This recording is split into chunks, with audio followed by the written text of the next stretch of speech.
Jean-Yves, c'est à toi.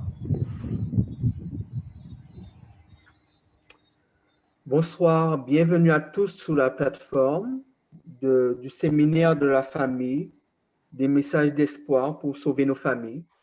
Tous ces messages vous sont prodigués afin que votre famille se porte mieux, avec les orateurs, le pasteur Jean Toulassi et son épouse Eliane Toulassi. Donc, soyez les bienvenus, restez connectés pour ces messages de rafraîchissement spirituel. Et ce soir, particulièrement les jeunes, parce que ce sera un message d'épanouissement pour les enfants, comment aider les enfants à obéir avec joie. Donc, soyez les bienvenus, restez connectés et bonne soirée.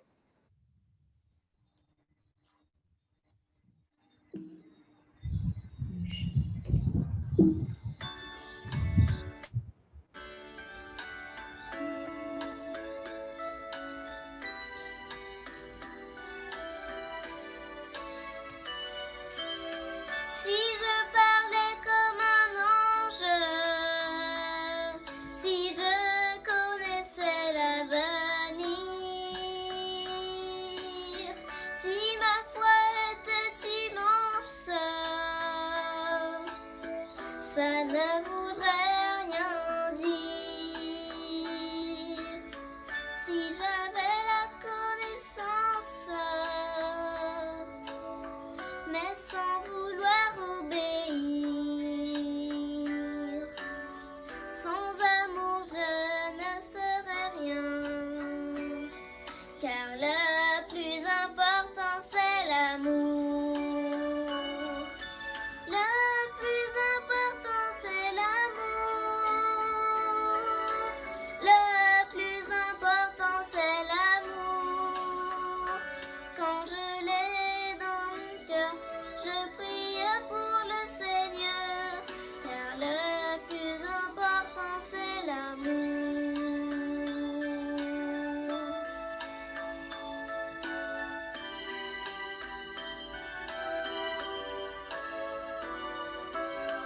L'amour n'est pas irritable, il n'est ni jaloux ni méchant, mais l'amour est charitable, il pardonne tout le temps. Je me sens bien misérable,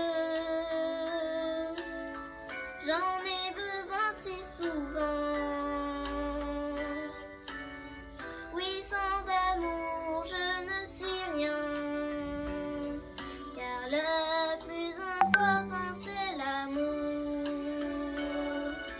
Le plus important c'est l'amour. Le plus important c'est l'amour.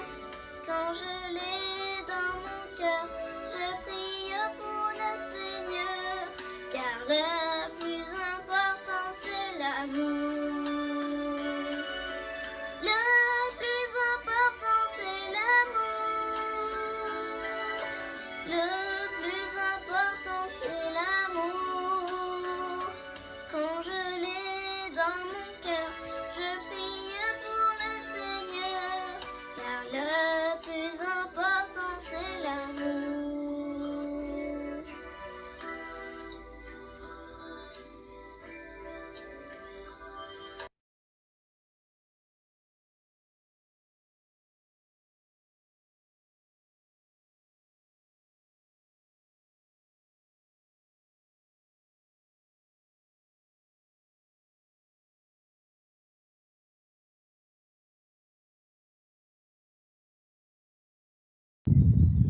Nous allons maintenant prier avec Jean-Yves.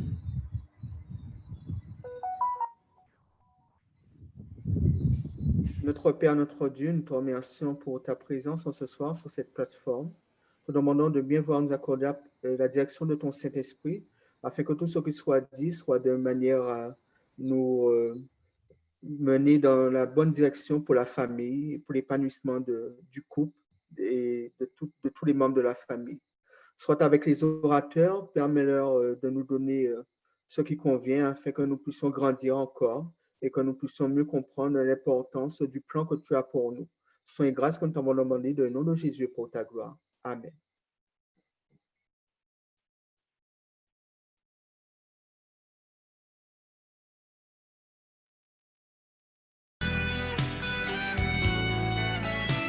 Tous ensemble réunis, tous ensemble pour la vie.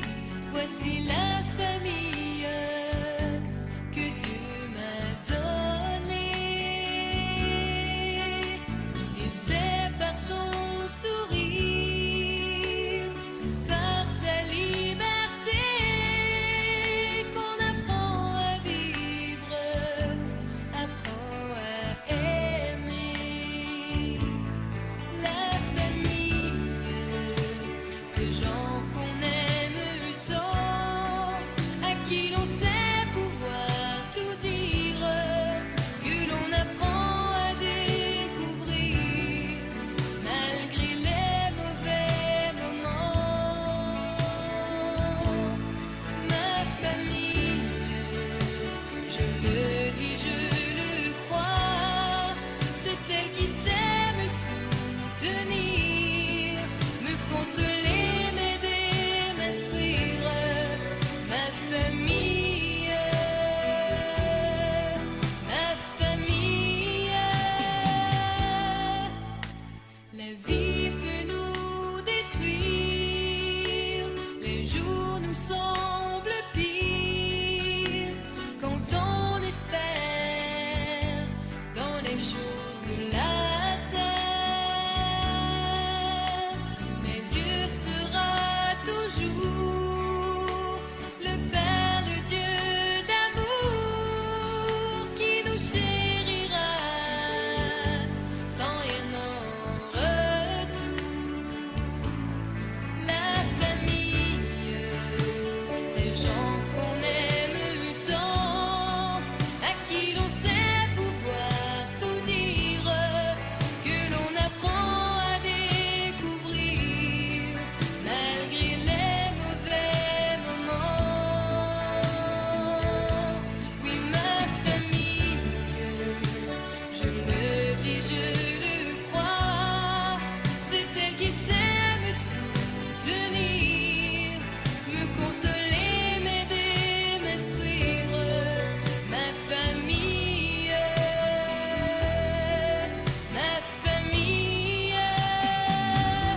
je l'aime tant.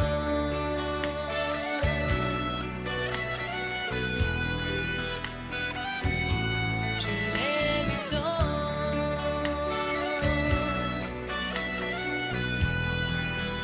Oh, je l'aime tant. Je l'aime tant, je l'aime tant. Oui, je l'aime tant, je l'aime tant.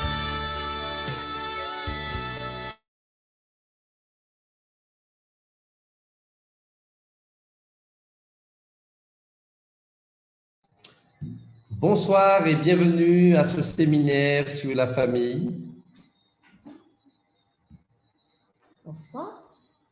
Depuis dimanche soir, Dieu nous a grandement bénis et tous ceux qui sont sur la plateforme ne peuvent que se réjouir et bénir le nom de l'Éternel pour tous ces sujets enrichissants. Bienvenue à tous ceux qui nous rejoignent ce soir, que vous soyez enfants, que vous soyez jeunes, célibataires, solobataires, aînés. Rappelez-vous que vous avez bien être là avec nous à l'écoute des messages venant de la parole de Dieu, des messages venant de Dieu pour consolider et sauver votre famille et nos familles.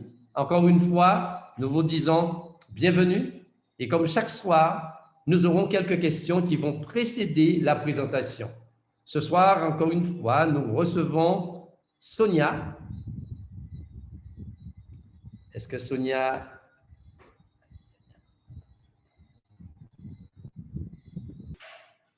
Ok. Voilà, tu es avec nous, Sonia. Alors, oui, bonsoir à tous. Désolée pour ce petit inconvénient Non. technique. Je n'avais pas la main pour pouvoir parler. Bonsoir à tous. Bonsoir. Alors, première question qui nous a été posée. Est-ce normal d'avoir envie de se marier et de ne pas avoir envie, en revanche, d'avoir des enfants? Voici une bonne question. Surtout que ce soir, nous allons parler d'enfants. Généralement, quand deux êtres s'aiment très fort, ils ressentent d'instinct l'envie d'avoir des enfants parce que c'est une façon de faire durer leur bonheur, de le rendre visible et de donner un peu de l'amour qui bouillonne, qui explose en eux, de construire quelque chose qui leur appartient à tous les deux et dans lequel ils ont un égal investissement, car nous le savons, les enfants sont tout autant à part égale au père et à la mère. Mais lorsqu'on vient de se marier, c'est évident que même si on s'aime, on ne tient pas, pour de bonnes raisons que l'on peut comprendre, à faire des enfants tout de suite.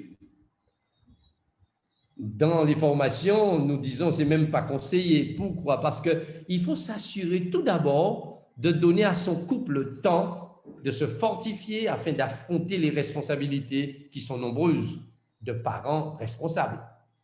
Mais quant à ne pas avoir envie d'avoir des enfants du tout, là c'est plus rare.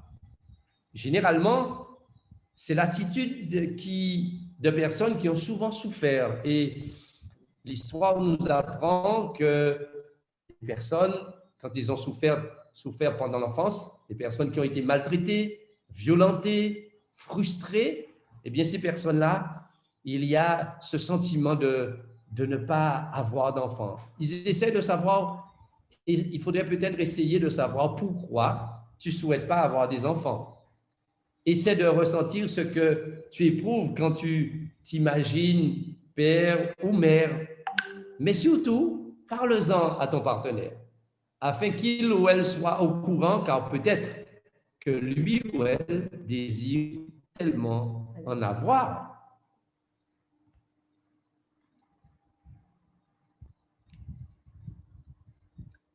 Merci. Eh bien, il y avait déjà quelques éléments de réponse dans la première question. Alors, on va passer à la deuxième. Parce que la deuxième, effectivement, qui a été posée, c'est j'ai tellement envie d'avoir un enfant immédiatement après mon mariage, mais est-ce que ce serait une très bonne décision? Voilà la question qui a été posée. Il y a des éléments de réponse qu'on vient de donner, mais je pense que cette question est encore assez précise. Alors, moi, j'aimerais poser une question. Êtes-vous en mesure, ou encore es-tu en mesure d'assumer des responsabilités parentales immédiatement? Non seulement de prendre en charge la question financière, mais aussi la dimension éducative.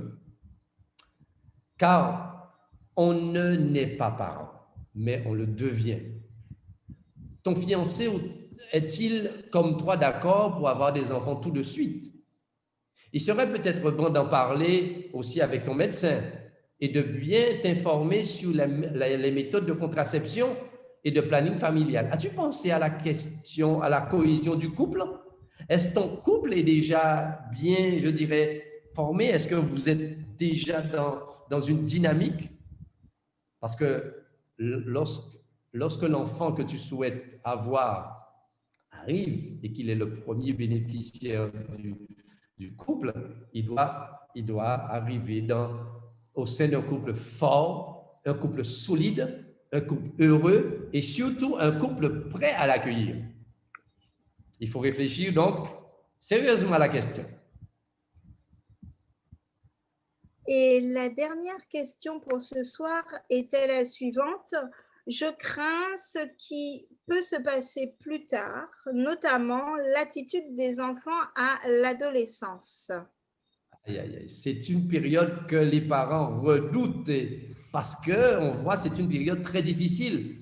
Mais ce que j'aimerais dire, c'est qu'à chaque jour suffit sa peine. À chaque jour suffit sa peine. Ce n'est pas nécessaire d'avoir des frayeurs avant l'heure. Pour l'instant, dispose-toi à travailler à fond sur toi-même. Alors qu'il sera petit, prends le temps de t'occuper au mieux de ton jeune enfant. Manifeste-lui toute l'attention possible. C'est la meilleure façon de passer à l'adolescence, de penser à l'adolescence de tes futurs enfants sans frayeur. Donc, laisse le temps. Pour l'instant, eh bien, occupe-toi de toi-même. Et quand l'enfant va arriver, eh bien, petit à petit, grandis avec cet enfant, donne-lui toute l'attention jusqu'à ce qu'il devienne un adolescent. Et comme on dit, il ne faut pas mettre la charrue avant les bœufs. Allons petit à petit. En tout cas, merci pour tes questions, Sonia, ce soir. Et bien sûr, eh bien, nous allons écouter avec plaisir les autres questions que tu auras à nous poser. Ces 3 questions, eh bien, nous mettent directement dans le sujet de ce soir. Alors, de quoi allons-nous parler ce soir? En effet, le sujet tant attendu est là. Comment aider mon enfant à obéir avec joie? Savez-vous que la Bible déclare que les enfants sont un héritage de l'Éternel et le fruit des entrailles, une récompense. C'est la récompense de l'amour entre les parents. Extraordinaire, n'est-ce pas? Là, devant nos yeux, nous voyons un spectacle au monde maritime. Et Mathilde et sa mère sont invitées à regarder ce spectacle. Vous voyez ces phoques qui accomplissent des prouesses fantastiques. Il y a même une baleine qui tue, mais qui n'a pas dévoré son cavalier. Mais Mathilde, elle est fascinée. Elle est fascinée surtout par les dauphins. Ces dauphins qui sortent hors de l'eau, qui exécutent dans l'air des sauts périlleux, pleins de grâce, avant de replonger en faisant une grande gerbe. Et, écoutez bien, ils le font au son de la musique. Elle est conquise, Mathilde. Elle pose la question à sa mère, « Comment arrive-t-on à leur enseigner à faire cela, maman ?» Regarde attentivement, dit la mère. « Qu'est-ce que tu remarques? As-tu remarqué qu'après chaque performance, on donne un poisson au dauphin? Quand une action est récompensée, elle est répétée. Voilà leur secret. Est-ce que vous pensez que ce soir, on peut utiliser le même principe pour élever nos enfants? Alors que le fondement de la famille devrait être l'amour divin et l'engagement, ce qui permet à un foyer de bien marcher, de bien fonctionner, c'est le respect de l'autorité. Il est vrai que de nos jours, ce concept de l'autorité s'est grandement effrité dans notre société. N'empêche qu'on démontre du respect pour l'autorité en y obéissant. C'est une attitude qui s'apprend parce que ce n'est pas naturel. Nous ne naissons pas avec cette faculté d'obéir. Et je loue Dieu parce que le foyer est le lieu où les enfants peuvent apprendre le sens de l'autorité. Un tel enseignement doit être prodigué dans le cadre d'une relation aimante, une relation chaleureuse. Vous comprenez que les choses seront beaucoup plus faciles si nos enfants se sentent acceptés, si nos enfants se sentent aimés sur la base de ce qu'ils sont, pas de ce qu'ils ont ou qu'ils n'ont pas de ce qu'ils peuvent ou qu'ils ne peuvent pas faire. Ça s'appelle l'acceptation inconditionnelle. Et je crois que c'est une vérité dont il nous faut nous souvenir quotidiennement. Rappelez-vous que hier soir, nous avons établi le fait que le foyer, la famille, c'est un lieu d'apprentissage, mais c'est aussi un lieu de salut. Mais qu'est-ce que l'amour inconditionnel? En fait, aimer inconditionnellement, c'est aimer un enfant quoi qu'il arrive, peu importe à quoi ressemble l'enfant, quels que soient ses actifs, ses passifs, ses handicaps, peu importe ce que nous attendons de lui, plus difficile, et ça, il y a beaucoup de parents qui refusent de l'admettre, peu importe comment il agit, cela ne signifie pas, bien sûr, que nous aimons toujours son comportement. En fait, l'amour inconditionnel signifie que nous aimons l'enfant, même quand parfois nous pouvons détester son comportement. Alors, pour apprendre à nos enfants à bien obéir, nous les enseignants, nous les parents, nous allons leur apprendre au moins 4 choses. La première,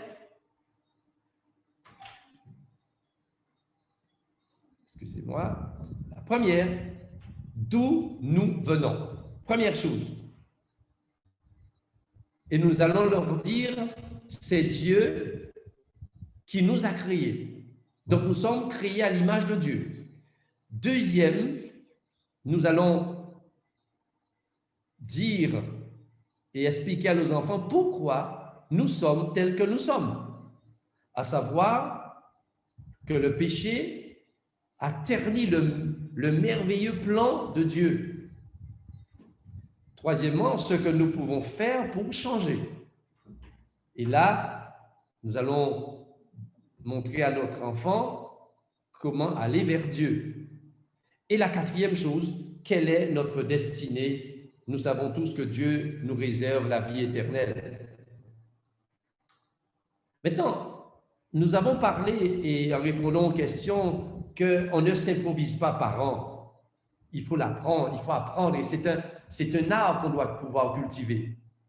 Mais au cours de ce métier que nous apprenons d'être parents, rappelons-nous que nous avons à faire face à 4 forces principales, hors de notre contrôle, qui contribueront à modeler l'existence de nos enfants et à déterminer leur destinée.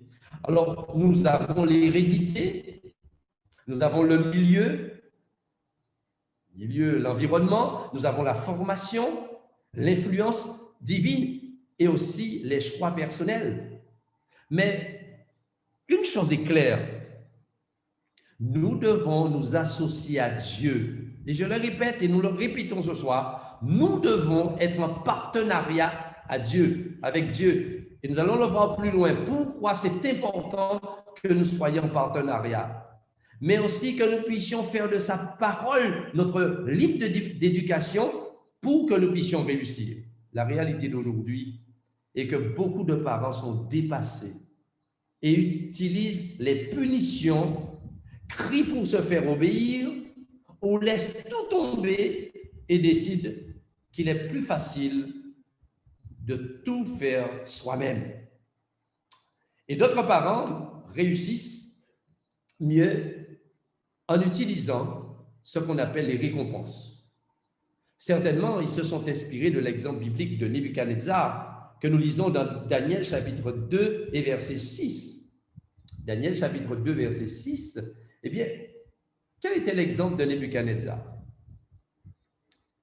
Qu'il le sût ou non, Nebuchadnezzar a énoncé ce principe.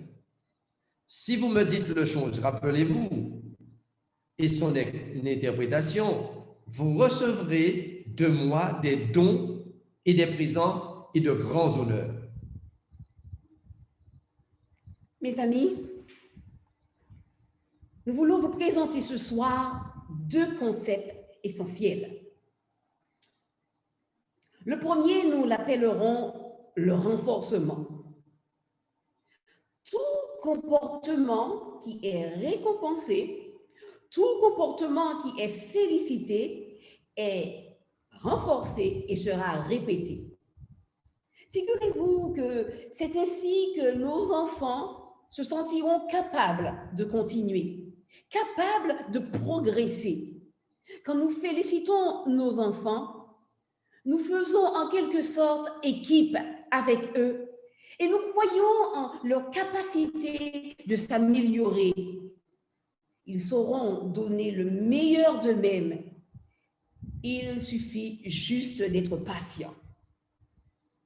Et l'autre concept, à part le renforcement que nous venons de voir, l'autre, c'est l'extinction. Cela veut dire que tout comportement qui n'est pas récompensé finit par mourir. Et oui, nous allons appeler ce principe, celui que je viens de présenter, l'extinction, le principe IR. Et vous allez voir pourquoi. Quand le comportement de l'enfant est incorrect, voici le I, la récompense est retenue. Voilà le principe IR. En règle générale, pour qu'un enfant s'améliore, disons-lui plutôt, chers parents, ce qu'il doit faire, que de lui dire ce qu'il ne doit pas faire. Et savez-vous que Dieu a utilisé le principe IR avec son enfant désobéissant Moïse? Regardez avec moi dans Nombre, ce livre de l'Ancien Testament, Nombre, chapitre 20, versets 11 et 12. Moïse a désobéi à Dieu. Et voilà ce qu'il lui dit. Vous ne ferez point entrer cette assemblée dans le pays que je lui donne. Voici, la récompense a été refusée à Moïse. Parfois, il nous arrive de faire le contraire sans même nous en rendre compte. Cela m'est déjà arrivé, mais je vais vous raconter l'histoire d'une petite fille. Elle s'appelle Julie.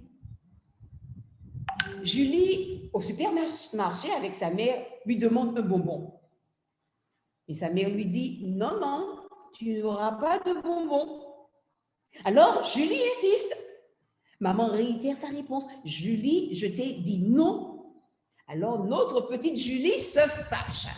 Elle tape des pieds. Elle commence à crier. Elle attire les regards. Et maman est tellement embarrassée, elle prend le bonbon et le place dans les mains de sa fille en lui disant, tiens, et laisse-moi en paix. Que se passera-t-il la prochaine fois? Eh bien, nous allons appliquer le principe. Puisque maman a récompensé un mauvais comportement, puisque maman a encouragé un mauvais comportement, eh bien, par là même, maman l'a renforcé. Est-ce que vous pouvez me dire quelle devrait être la réaction de maman? Est-ce que quelqu'un peut parler? À cause de l'attitude de Julie, je crois qu'elle devrait être privée de bonbons. Maintenant, quand le comportement de l'enfant est correct, il devrait y avoir une récompense. Quand cette attitude est correcte et nous avons le C, donc c'est le principe CR, donc quand l'attitude de l'enfant est correcte, il doit y avoir une récompense, le R. Donc c'est le principe CR qui est le principe de renforcement. Et vous savez que Dieu, eh bien, lui, il affirme ce principe CR. Nous le trouvons dans 1 Corinthiens chapitre 3, verset 14, que nous lisons. Si l'œuvre bâtie par quelqu'un sur le fondement subsiste, qu'est-ce que Dieu dit? Il recevra une récompense. Mais vous savez, parfois, nous faisons le contraire. Voici le cas de Maria. Eh bien, Maria, elle nettoie rarement sa chambre. Mais aujourd'hui, une surprise. Sa chambre est bien propre, bien rangée. Mais qu'est-ce qui se passe? Maman ne dit rien. Et papa dit, oh, finalement, cette chambre est propre.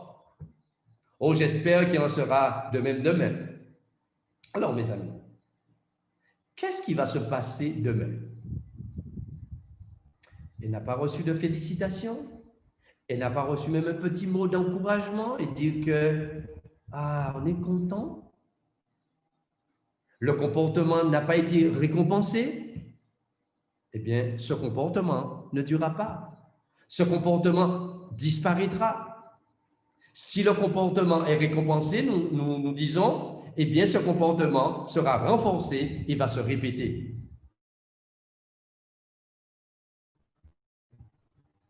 Quand faut-il donner les récompenses? Quand faut-il donner des récompenses? Alors, deux options se présentent. Jésus même, lui aussi, va parler du moment favorable pour donner les récompenses. Nous lisons dans Matthieu, chapitre 19, versets 27 et 28, l'exemple de Jésus. Pierre, prenant alors la parole, lui dit, « Voici, nous avons tout quitté et nous t'avons suivi. Qu'en sera-t-il pour nous? » Et qu'est-ce que Jésus va dire?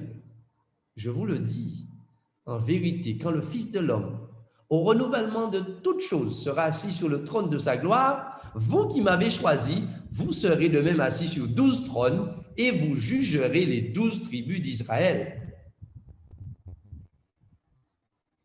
Et quelquefois, la récompense peut être immédiate et même d'autres fois cumulative. Quand il s'agit de petits enfants, je pense que c'est mieux de récompenser tout de suite. Il semble qu'ils ont la mémoire plus courte. Ils n'ont pas encore la notion du temps. Vous ne pouvez pas leur dire « dimanche, je vais te donner telle chose ». C'est trop loin. Pour eux, dimanche, c'est tout à l'heure. Mais pour les plus grands, on peut les récompenser de l'une ou de l'autre des façons. Soit la récompense peut être systématique ou de manière intermittente. Ainsi, nous pouvons aussi récompenser immédiatement ou à long terme. Maintenant, j'aimerais vous présenter 3 types de renforcement, 3 manières de récompenser nos enfants. Il y a l'agent verbal de renforcement, il y a l'activité de renforcement et le renforcement total. Tu voudrais nous en parler? Eh bien, l'agent verbal de renforcement, c'est ce que disent les parents. Et un exemple biblique se trouve dans Matthieu chapitre 25, verset 21, ce type d'agent verbal de renforcement. Son maître lui dit, « C'est bien, bon et fidèle serviteur, entre dans la joie de ton Seigneur. » Donc, verbalement, Jésus a prononcé des paroles pour renforcer l'attitude, le comportement de son serviteur. Deuxième activité qu'on appelle l'activité de renforcement. Alors, c'est une chose agréable qu'on permet à l'enfant de faire. On va lui permettre, puisque l'enfant a fait quelque chose de bien, eh bien, on va lui permettre de faire une activité, mais une activité qu'il aime. Notre fils aime jouer au ballon. Et souvent de fois, fut un temps, maintenant c'est un petit peu plus difficile pour moi, mais fut un temps, on allait sur le terrain de foot et on jouait au ballon. Et il aimait cela. Donc, quand il avait fait quelque chose de bien, je lui disais, écoute, on va jouer au ballon cet après-midi. Moi, lorsque j'étais enfant, eh bien, j'avais droit, lorsque j'avais fait quelque chose de bien, quelque chose d'agréable, eh bien, j'avais droit à une histoire par ma maman. Et un exemple biblique se trouve dans Apocalypse chapitre 3 et le verset 4. Apocalypse chapitre 3, le verset 4, bien, Dieu aussi utilise les mêmes choses. Et il dit à l'église de Sardes, Apocalypse 3, verset 4, « Tu as à Sardes quelques hommes qui n'ont pas souillé leurs vêtements. Ils marcheront avec moi en vêtements blancs parce qu'ils en sont dignes. » Donc, le Seigneur lui-même est prêt à récompenser et il le dit, il promet des récompenses à ses enfants. Maintenant, parlons du renforcement total. Tout d'abord, j'aimerais rappeler que tous nos encouragements, toutes nos motivations doivent être précédées de démonstrations de notre amour inconditionnel pour nos enfants. Ne perdons pas cela de vue. Le renforcement total, c'est quelque chose d'une grande valeur que les parents donnent, comme quelque chose lié à un passe-temps favori, un vêtement spécial, ou même l'octroi de certains privilèges. Je me souviens quand notre fils était enfant, nous lui avons promis un voyage à Trinidad pendant 2 semaines s'il parvenait à avoir 17 de moyenne. Mais la Bible nous donne aussi un exemple dans Apocalypse 2, verset 10. Sois fidèle jusqu'à la mort et je te donnerai la couronne de vie. Voilà le renforcement total que Dieu réserve à tous, et aux enfants, et à vous, et à moi, la couronne de vie.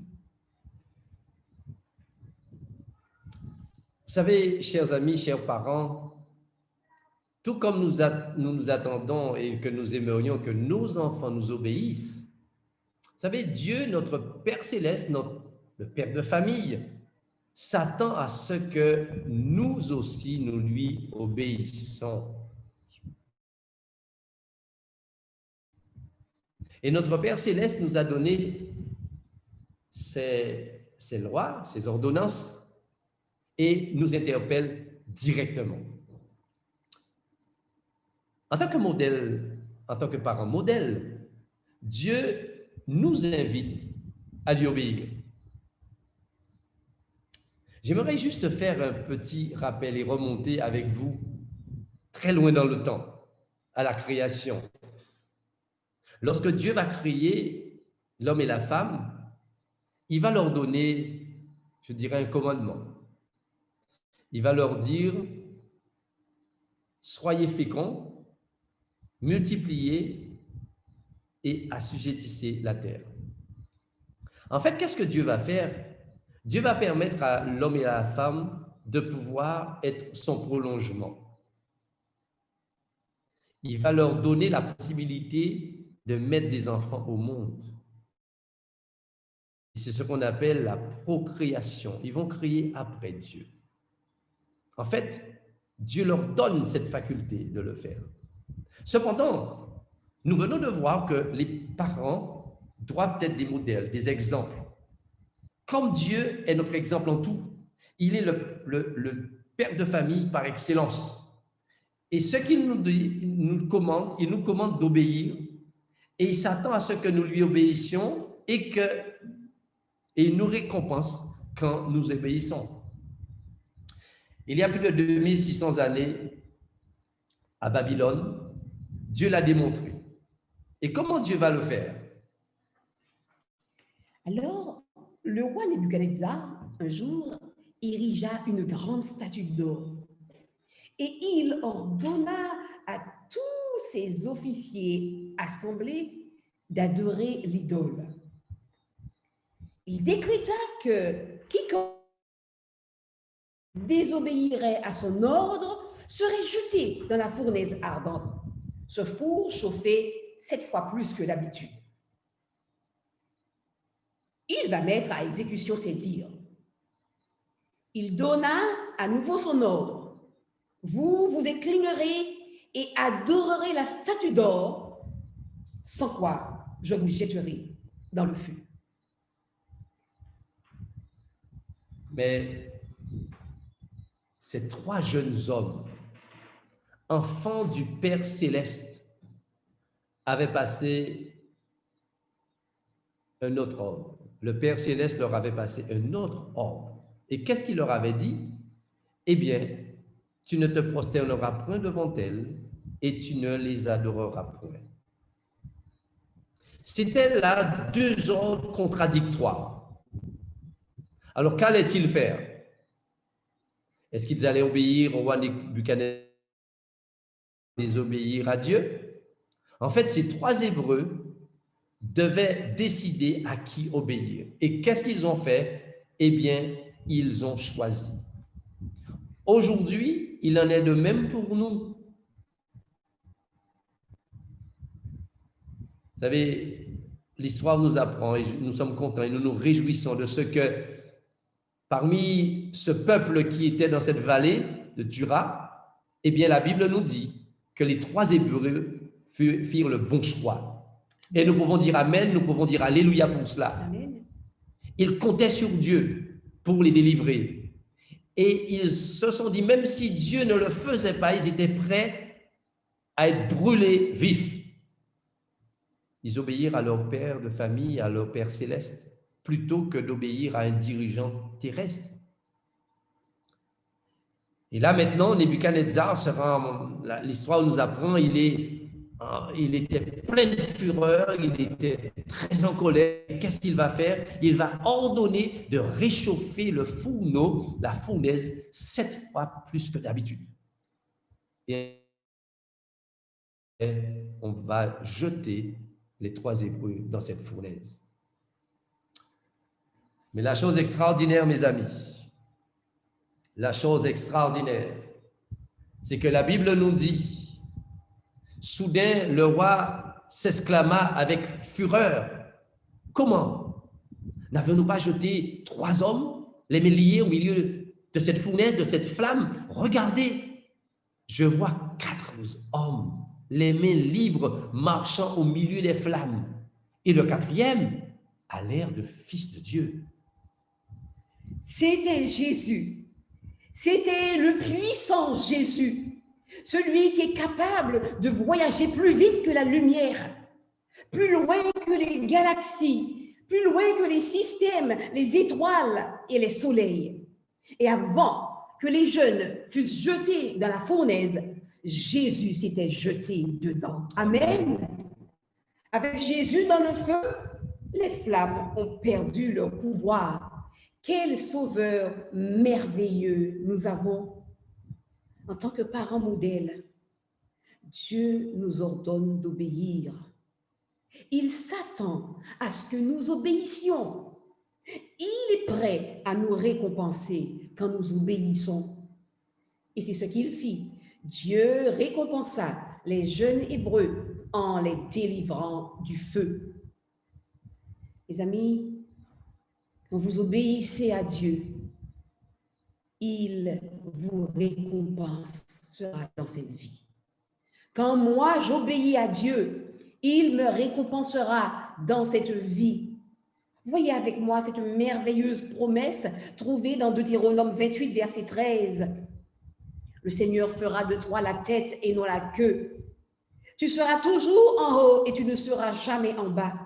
Lorsque tu obéiras au commandement de ton Dieu que je te prescris aujourd'hui, lorsque tu les observeras et que tu les mettras en pratique. Oh oui, chers parents, papa, maman, tonton, tati, papi, mamie, qui que vous soyez, le Seigneur voudrait que nous puissions lui obéir.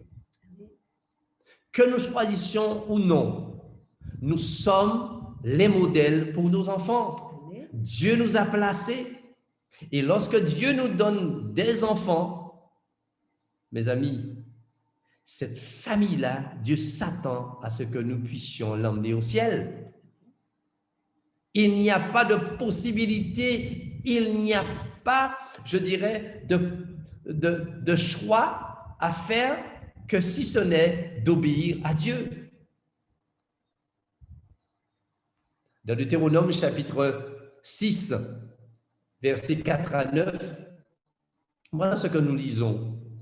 Écoute Israël, l'Éternel, notre Dieu, est le seul Éternel. Tu aimeras le Seigneur, ton Dieu, de tout ton cœur, de toute ton âme, de toute ta force. Et ces commandements que je te donne aujourd'hui seront dans ton cœur. Tu les inculqueras à tes enfants et tu en parleras quand tu seras dans ta maison, quand tu iras en voyage, quand tu te coucheras et quand tu te lèveras. Tu les liras comme un signe sur tes mains et ils seront comme des frontaux entre tes yeux. Tu les écriras sur les poteaux de ta maison et sur tes portes. Oh, ce fameux passage de l'Ancien Testament est un témoignage clair de la souveraineté et est un commandement de Dieu qui ne doit jamais être oublié. Ce soir, nous voulons vous dire, chers amis, nous voulons vous dire, les familles que vous représentez, que vous soyez seuls, que vous soyez jeunes, que vous soyez mariés, que vous soyez aînés, le Seigneur nous dit ce soir, haut et fort, il est au contrôle des familles. Amen. Il est, et c'est ce que nous voulons vous dire. Lorsque Dieu est au contrôle, mes amis, le diable ne peut rien contre ces familles, puisque c'est Dieu qui conduit, c'est Dieu qui pilote, c'est Dieu qui est aux commandes de notre barque. Le fait de vivre ces commandements est un engagement de notre loyauté à Dieu et une déclaration de notre foi. Oh, vous savez, avant d'enseigner aux enfants à craindre et à servir le Seigneur, nous, en tant que parents, nous devons d'abord être des modèles de rôle excellents pour eux.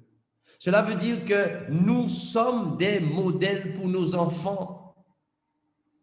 En commentant cet ordre de Dieu, Ellen White, un auteur inspiré, écrit « Ce n'est pas en théorie qu'il fallait enseigner cela. » Parlant de Deutéronome chapitre 6. Ceux qui veulent transmettre la vérité doivent en mettre en pratique les principes. Et c'est uniquement en faisant transparaître dans leur vie le caractère de Dieu, sa droiture, sa noblesse et sa générosité qu'ils peuvent avoir de l'influence sur les autres. Mesdames et messieurs, chers amis, qu'ils aient choisi ou non, les parents sont des modèles de rôle pour leurs enfants. Les enfants, par conséquent, devenus grands, eh bien, les enfants pourront regarder et voir comment les parents les ont conduits. Et c'est pourquoi nous, en tant que parents, eh bien, nous devons donner de bons exemples, de rôle, être des modèles de rôle corrects. Les parents qui sont gentils et polis à la maison pendant qu'en même temps, ils sont fermes et contestables, verront les mêmes traits manifestés dans leurs enfants. Si par contraste, elles sont droites, honnêtes et honorables, eh bien, les enfants verront tout à fait ce que sont les parents. Et ils vont imiter leurs parents, ils voudront ressembler à leurs parents. Comment faire pour avoir du succès comme modèle de rôle? Les parents doivent suivre leur propre modèle de rôle. Voici ce que dit l'apôtre Paul aux Éphésiens. Il dit « Devenez les imitateurs de Dieu comme des enfants bien-aimés et marchez dans l'amour à l'exemple de Christ qui nous a aimés et qui s'est livré lui-même à Dieu pour nous comme une offrande et un sacrifice de bonne odeur. Il devrait accepter que le Saint-Esprit travaille en eux en étant de bons représentants du caractère de Christ en face de leurs enfants. Les pères et les mères qui seraient des modèles de rôle pour leurs enfants doivent avoir une vision claire de ce qu'ils veulent que leurs enfants voient en eux. Les attributs de Dieu doivent être reflétés dans la maison. Et dans son livre « Éducation », la servante du Seigneur suggère que l'amour, la gratitude, la confiance, la tendresse, la justice et la tolérance doivent être des traits de caractère que les parents doivent modéliser dans leur maison. Ces parents, ils doivent vivre dans une manière qui rend l'évangile attrayant à la maison. Les joies et les bénédictions qui sont vécues à la suite d'être un chrétien engagé, le chrétien doit être épanoui et ces bénédictions doivent être appréciées et partagées dans la maison.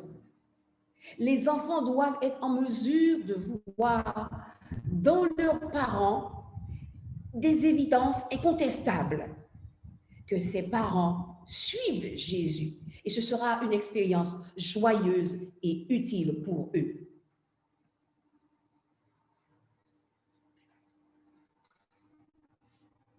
Nous continuons toujours avec ce modèle que Dieu a mis en place. Eh bien, ces parents doivent obéir avec joie au commandement de Dieu. La loi, nous dit le psalmiste, est parfaite. Elle donne du réconfort. Le témoignage de l'Éternel est vrai et rend sage celui qui manque d'expérience. Les décrets de l'Éternel sont droits, ils réjouissent le cœur. Les commandements de l'Éternel sont clairs, ils éclairent la vue. Les parents, comme modèle de rôle, vont croître chaque jour. Malgré sa conversion naturelle, sa marche étroite avec Jésus et tout ce qu'il a été en mesure d'accomplir pour avancer dans la mission, l'apôtre Paul a reconnu son besoin de grandir encore plus. Et sur ce point, il va écrire dans Philippiens chapitre 3 et les versets 12 à 14. « Non, certes, je ne suis pas encore parvenu au but. Je n'ai pas atteint la perfection, mais je continue à courir pour tâcher de saisir le prix, car Jésus-Christ s'est saisi de moi. Non, frère, pour moi, je n'estime pas avoir saisi le prix, mais je fais une seule chose, oubliant ce qui est derrière moi et tendant toute mon énergie vers ce qui est devant moi, je poursuis ma course vers le but pour remporter le prix attaché à l'appel que Dieu nous a adressé du haut du ciel dans l'union avec Jésus-Christ. » Les parents aussi, comme modèle de rôle, travaillent pour la formation de leur caractère et pour ceux de leurs enfants. Ce soir, le Seigneur nous invite à comprendre qu'il nous a placés dans ce monde en tant que parents, en tant qu'éducateurs, pour pouvoir enseigner les principes du ciel. Nous voulons ce soir permettre à toutes les familles de reconnaître que Dieu, il a un amour inconditionnel envers nous. Et cet amour inconditionnel s'est manifesté à la personne de Jésus. Et c'est pourquoi il nous donne un petit champ missionnaire. Il nous donne, je dirais, un endroit où nous pouvons développer et apprendre aussi. Vous savez, le foyer, nous l'avons dit et nous le répétons, c'est un lieu d'apprentissage. Ce n'est pas seulement les enfants qui apprennent, mais aussi les parents doivent apprendre. Et lorsque nous mettons en pratique ce que nous apprenons de la part de notre Dieu, ce que Dieu nous enseigne, eh bien, nous pouvons permettre à nos enfants aussi de pouvoir suivre notre exemple. Nous ne pouvons pas faire fi de ce que Dieu nous dit et croire que nos enfants vont pouvoir respecter ce que nous leur disons. C'est pourquoi ce soir, nous voulons, en tant que parents, nous voulons entrer dans ce processus de pardon. Nous voulons reconnaître que nous n'avons pas, en tant que famille, représenté Dieu sur cette terre, dans nos familles et dans la société, avec nos enfants, avec notre époux, avec notre épouse, avec nos amis. Nous sommes passés à côté de ce que Dieu nous demandait. Ce soir, nous allons prier. Nous allons demander à Dieu de nous pardonner. Il y a aujourd'hui trop de familles en difficulté, trop de couples qui vivent des situations difficiles. Nous allons demander au Seigneur ce soir de venir à notre aide. Il n'y a pas de honte à avoir. Lorsque les parents modèles font des erreurs, eh bien, ils sont aussi prêts à demander pardon. Si c'est à l'endroit des enfants, ils devraient être aussi prêts à demander pardon. ils devraient être prêts à confesser. Et alors ce soir, nous allons aller vers Dieu et nous allons pouvoir offrir cette prière de confession, cette prière de pardon. Nous allons inviter tous les pères, nous allons inviter toutes les mères, nous allons inviter tous les enfants, tous les jeunes, tous ceux qui sont sur cette plateforme, nos aînés, nos papis, nos mamies, nos tontons, nos tatis, tous, nous allons nous reconsacrer à Dieu. Nous allons consacrer notre vie de tous les jours à Dieu et nous allons lui dire, Seigneur, nous voulons que nos familles soient des familles fortes. Je sais, et nous savons qu'il y a certainement sur cette plateforme des familles qui vivent des difficultés. Dieu ne nous a jamais dit qu'il n'y aura pas de difficultés, mais il nous a dit qu'il est aux commandes. Il nous a dit qu'il sera là avec nous. Alors, allons sans crainte et profitons ce soir de l'occasion que Dieu nous demande de pouvoir nous réengager avec notre mari, nous réengager envers notre épouse, envers nos enfants, envers ceux qui vivent dans la même maisonnée que nous, sous le même toit que nous, pour nous fortifier et ainsi connaître ce que Dieu met à notre disposition pour que nous allions plus loin. Nous allons donc demander, comme hier soir, tous ceux qui veulent que nous puissions prier. Toutes les personnes qui voudraient que nous puissions prier d'une manière spéciale. Premièrement pour elles. Merci pour leur famille, pour leur foyer. Nous allons le faire. Il y a même, oui, nous avons un sujet de prière ce soir, c'est très bien. Nous allons pouvoir prier pour cette personne. Nathalie qui demande la prière afin que Dieu lui donne la force et le courage pour son foyer et que Dieu l'aide à accepter les choses qu'elle ne peut changer.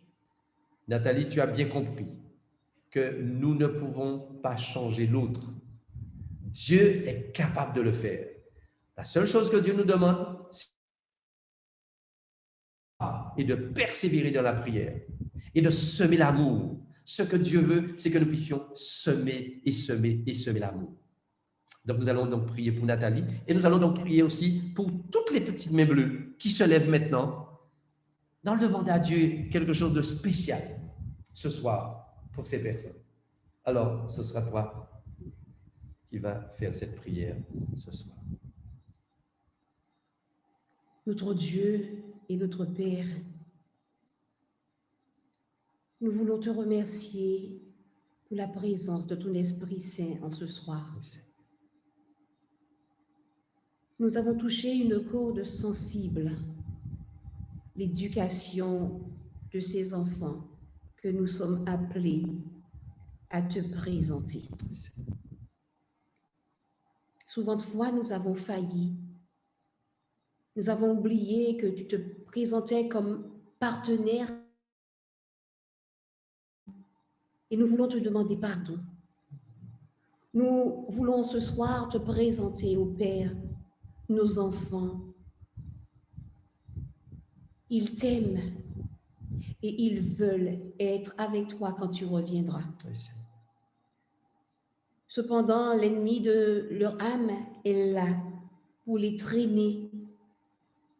Mais nous te louons pour cette barrière de protection, pour ces anges que tu envoies afin de les protéger. Nous voulons te les confier en ce soir, avec leurs difficultés à l'école, leurs difficultés sentimentales, avec leurs difficultés, les handicaps qu'ils peuvent avoir. Nous te demandons, ô Père, de les prendre dans tes bras comme ta propriété exclusive. Nous voulons encore ce soir te prier chacun des parents qui se trouvent sur la plateforme. Nous avons décidé de crier avec toi en les mettant au monde. C'est une lourde responsabilité et nous voulons les accompagner, mais nos bras sont faibles. C'est pourquoi nous te demandons, Père, de nous fortifier et que par la présence de ton Esprit Saint, nous soyons en mesure de les accompagner jusqu'au bout. Amen. Nous voulons te remercier, ô Père, pour tout ce beau monde que tu as mis autour des enfants et des parents. Nous parlons des parents en Israël, que sont nos célibataires. Nous parlons des papis et des mamies, des tontons et des tatis, de tous ceux qui sont là autour de la famille pour pouvoir nous encourager et nous aider à continuer. En ce soir, nous voulons te recommander toutes ces personnes qui agitent leurs mains, qui ouvrent leur cœur, qui déposent à tes pieds leur fardeau, afin que tu puisses, ô Père, répondre à leurs besoins. Nous savons que tu es capable et c'est pourquoi nous nous dirigeons vers toi. D'une manière spéciale, nous voulons élever devant toi la famille de Nathalie. Ô Père, tu sais ce qui se passe actuellement dans son foyer et nous croyons qu'elle n'est pas la seule.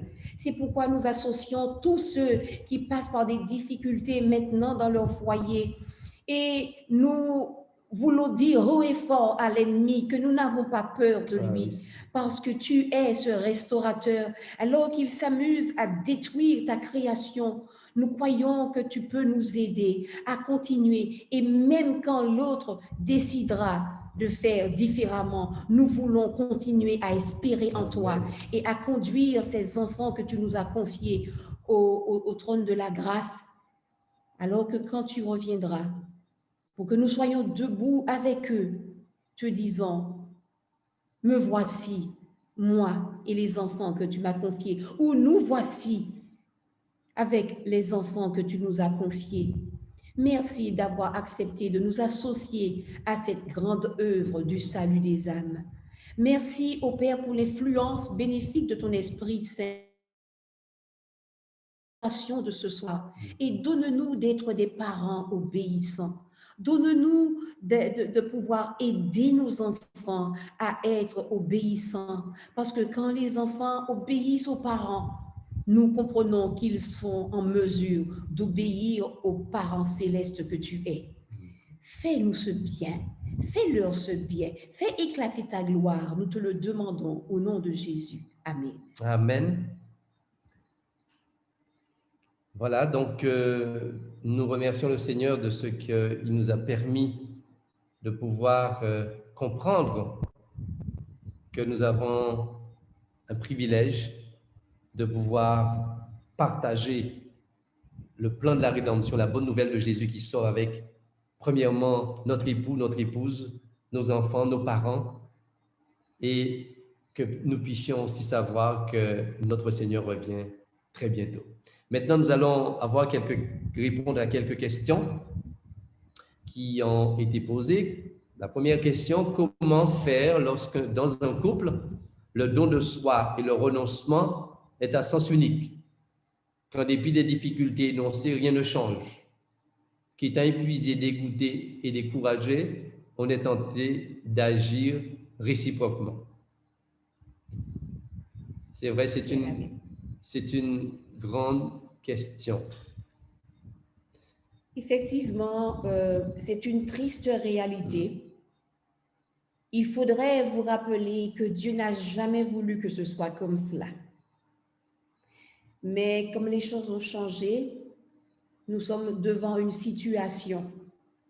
Et je me dis que le partenaire qui est dégoûté et découragé pourrait être tenté d'agir réciproquement, mais ce ne doit pas être la solution, puisque cette solution est une solution où les deux iront vers le bas et où le couple va s'éclater.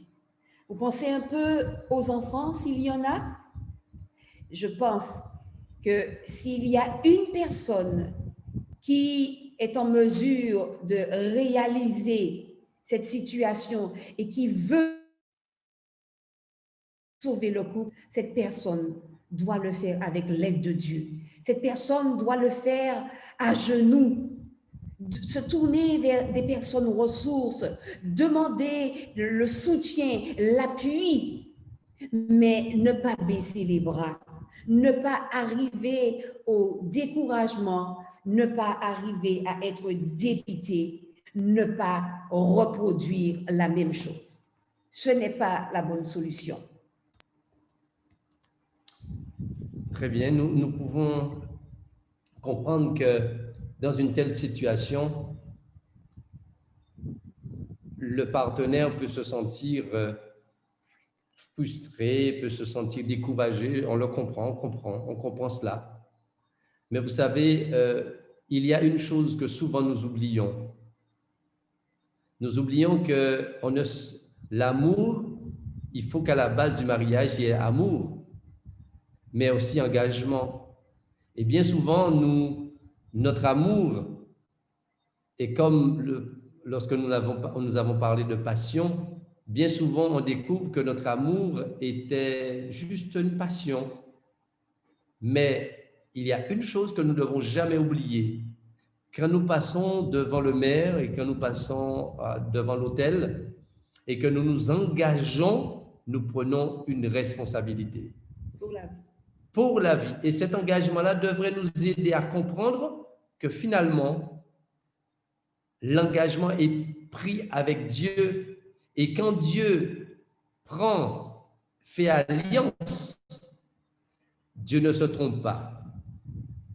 Et même lorsque nous voyons que la barque prend de l'eau, que l'autre ne répond pas à nos attentes, que l'autre il n'y a pas, la relation est pratiquement rompue, la relation est brisée, Dieu est capable de renouer les relations brisées.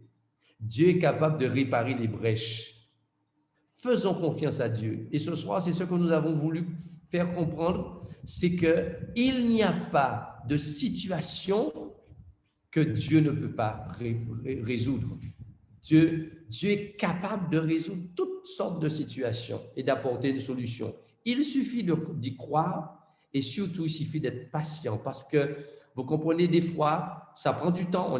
On n'a peut-être pas vu venir, et là maintenant, Dieu voudrait que petit à petit, nous puissions lui faire confiance jusqu'à ce qu'un jour, eh bien, vous savez, il faut toujours croire que les choses vont s'améliorer, c'est ce que Dieu nous demande, croire que les choses vont s'améliorer avec son aide, parce que c'est lui qui transforme les cœurs et c'est lui qui travaille dans l'esprit par son Saint-Esprit. Et puis, en plus de cela, refusons de permettre au comportement, de laisser l'autre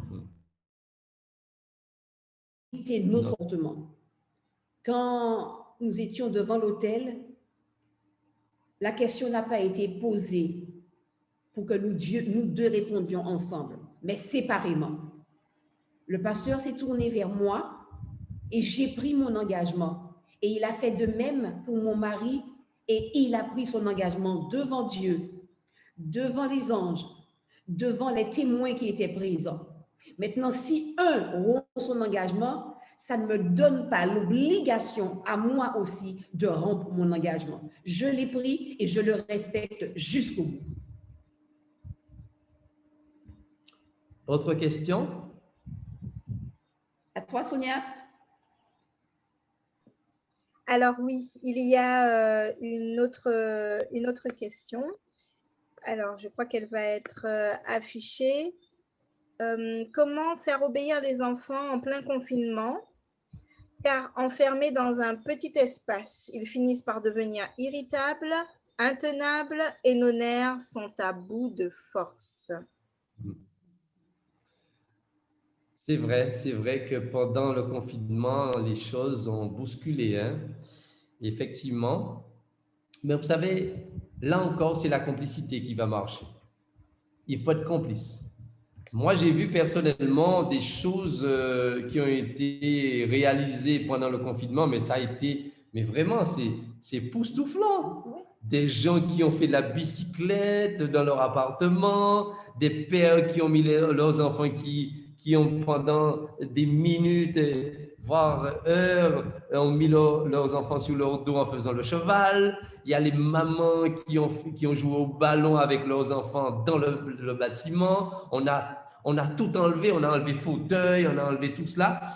Alors, ce que je crois, c'est que il faut que nous apprenions, et c'est ce que nous avons aussi dit ce soir, c'est dès le bébé, cette complicité, cette relation, cette intimité avec notre enfant. Il ne faut pas croire que parce que c'est un bébé, l'enfant ne comprend pas. Il faut déjà évoluer. Et au fur et à mesure qu'on évolue avec l'enfant, au fur et à mesure qu'on se développe, au fur et à mesure qu'on met en place des activités, eh bien, c'est au fur et à mesure aussi que, eh bien, lorsqu'on se trouve dans certaines situations, on peut anticiper certaines choses. C'est vrai que quand on est en plein air, ou encore on a une maison où il y a une grande cour, c'est plus vivable que lorsqu'on est en appartement. Mais ce que Dieu nous donne, c'est une intelligence, une sagesse de pouvoir être créatif. Et lorsqu'on est créatif, eh bien à ce moment-là, on peut ainsi, je dirais, atténuer les situations. Et merci beaucoup. Il y avait une troisième question, mais je crois que c'était plus d'ordre technique, puisque en fait, il y a une référence qui a été donnée dans l'esprit de prophétie dans le livre Éducation à la page 47, mais on nous demandait quelle était la référence biblique. Très bien. En fait, cette citation est en rapport et à partir du verset 4 et suivant. En fait, ça faisait référence à où Moïse disait que lorsque nous allons, comment inculquer les choses aux enfants, comment inculquer les principes aux enfants, et il disait d'abord que les parents devraient pouvoir déjà, déjà aimer Dieu, aimer ensuite après. Et il disait que de permettre à ces commandements d'être dans notre cœur, partout où nous irons, etc. Donc, la citation est en rapport avec Deutéronome, chapitre 6, et à partir du verset 4, et je crois jusqu'au verset 9. Merci. Bien voilà, je crois qu'on a fait le tour des questions pour ce soir. Merci beaucoup pour les réponses. Merci. Il semblerait qu'il y a une question sur le chat. Alors oui, Non. il y en a une dernière qui vient d'arriver. Notre fille a 18 ans et avec la fréquentation des garçons, quel comportement adopter face à cette situation?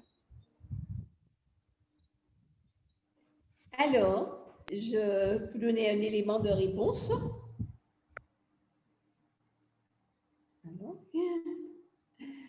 Alors, je ne l'ai pas en face. C'est une autre question, vu que nous sommes des modèles, c'est ça? Non. Bien. Alors, notre fille a 18 ans et elle commence à fréquenter des garçons. Alors, c'est quelque chose de normal. Je pense que les parents devraient se féliciter de ce que leur fille est normale et qu'elle se développe bien. Mais je pense que ce n'est pas à 18 ans que vous devriez vous inquiéter d'un comportement à adopter face à cette situation, mais cela bien plus tôt, parce que votre fille, dès 10, même 9 ans, nos fillettes commencent à être réglées et il y a une certaine éducation qui doit être faite et une complicité avec la mère et une information qui doit être une fille. 18 ans, elle est majeure. Donc, je pense que c'est déjà un peu tard. Il faudrait commencer à parler à nos enfants très tôt, très tôt. Du reste, à partir du moment où les enfants posent clairement des questions, ne voilez pas les réponses. Si les questions sont claires, répondez clairement aux enfants. C'est parce que l'enfant est déjà bien plus loin que ce que vous pensez. Donc, ne cachons pas des choses à nos enfants. Apprenons et expliquons à nos enfants la réalité des choses de manière... Et il y a une autre chose encore. Il faudrait faire transparaître et montrer à l'enfant que nous l'apprécions beaucoup et que nous l'aimons.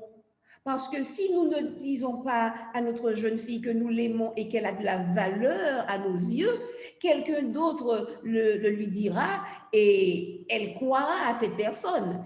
Et elle sera prête à donner son charme à cette personne. Mais si d'avance, elle le sait déjà, ce ne sera pas une surprise pour elle et elle pourra même dire, oh, regarde, je sais déjà, je suis belle et coquette. Alors, merci pour cette réponse. Il y a quand même une autre question que je crois que j'avais zappé. Vu que nous sommes des modèles pour nos enfants, l'Église ne devrait-elle pas accompagner les parents qui ne sont gentils qu'à l'Église? Visiter la famille avant de donner un poste à l'un des parents, par exemple.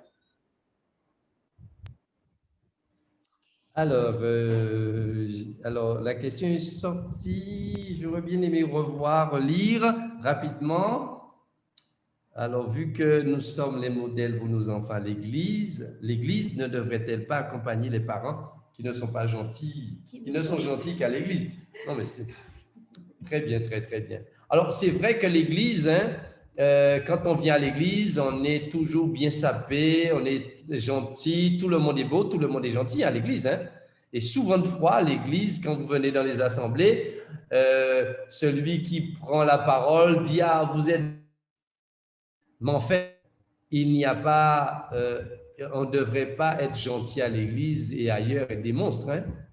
Et c'est pourquoi, quelque part, nous avons insisté ce soir pour dire que nous sommes des modèles rôles, c'est-à-dire que nous puisons de Dieu, et un parent chrétien et qui va à l'église, un parent qui est dans cette dynamique avec Dieu, la première des choses qu'il doit toujours faire, c'est rechercher l'approbation de Dieu et vouloir être transformé par Dieu.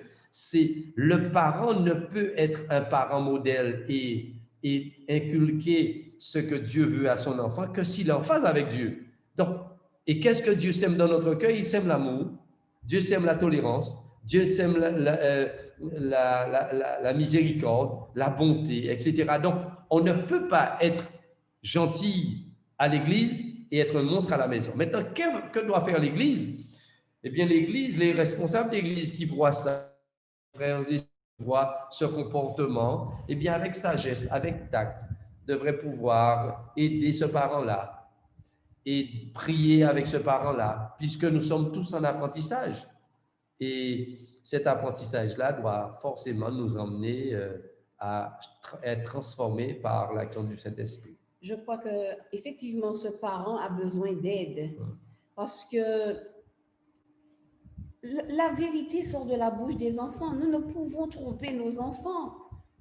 Avoir une attitude différente à l'église et une autre à la maison, je ne vois pas ce que ce parent-là gagne.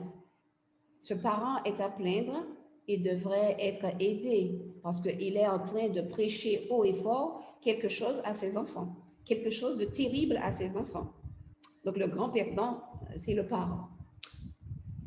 Merci beaucoup, Sonia. Il semble qu'il n'y a plus de questions. Nous vous remercions tous ceux et toutes celles qui ont été des nôtres sur cette plateforme. Nous vous donnons rendez-vous demain soir. La famille, nous voulons vraiment remercier notre Dieu parce qu'il nous permet, même dans cette situation de crise, mais nous permet de voir cette accalmie au-dessus de nos têtes, puisqu'il nous promet d'être avec nous tous les jours jusqu'à la fin du monde. Nous vous souhaitons donc une bonne soirée, une bonne nuit, et maintenant nous allons nous apprêter à entendre et à chanter chez nous ce beau chantème et surtout les paroles de cette chanson.